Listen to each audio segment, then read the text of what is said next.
Hello, hi, welcome to the White Show. My name is JD White, and this is the place where we dissect the news into bite-sized chunks, giving you the news in layman's terms.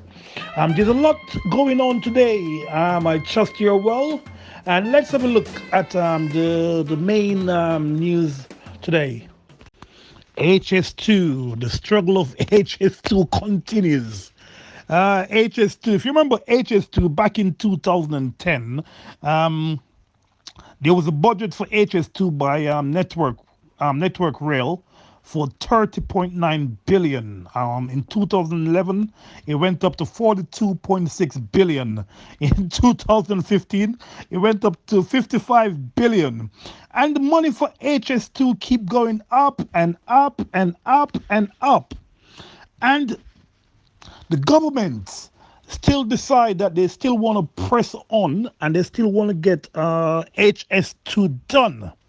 And they're saying that thousands of the reason why they want to get it done because in a time like what we're going through now, where the economy is getting the largest hit since peacetime, they're saying that this is good for HS2 to be up and running because this is going to provide thousands of jobs for the construction workers and business. But critics they are saying that the government they're tone deaf because this is not the time. This is just not the time for them to be embarking on such an expensive project. You're looking at 106 billion. And at a time like this, when obviously because of the coronavirus and people have been working from home, people actually start to realize that, hold on, we don't need to be traveling as much as we used to. Most of the work that we normally travel around the country to go and do, most of the time that we used to have to travel to and from from offices, we don't need to do that traveling no more. Now we can take advantage of Zoom and all these chats.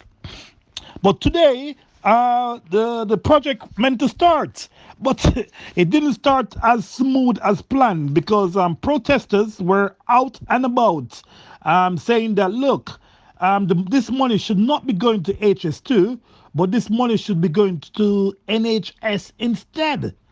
And if you look at the money that the government actually used to fund the NHS, the yeah, if you look at the maths, the money that is going to go to HS2 is enough to fund the NHS for entire year, and obviously that's before the coronavirus. So at Euston Station this morning in central London, protesters were there, and they were there to say, "Look, stop!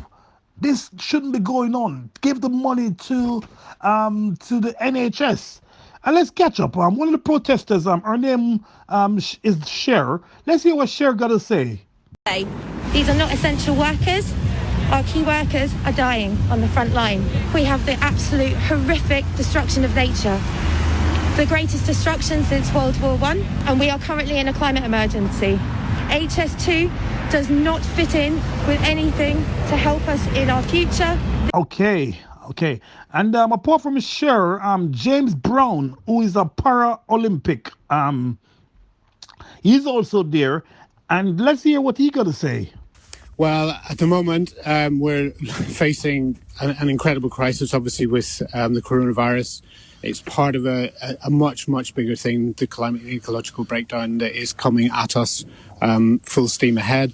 The money that's being invested into the HS2 project could much, much better be spent on many other things, especially at this time and particular focus with the NHS.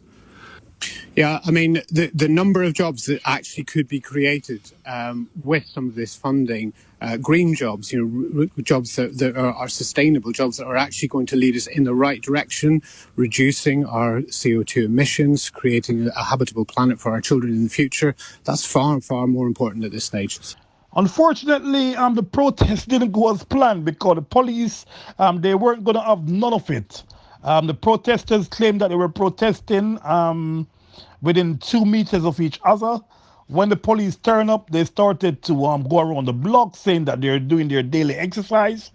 And the police start pressing on because the police wanted to arrest them, and because they didn't want to get arrested, in the end they decide that look, we're not going to continue with this protest, and that was the end of that.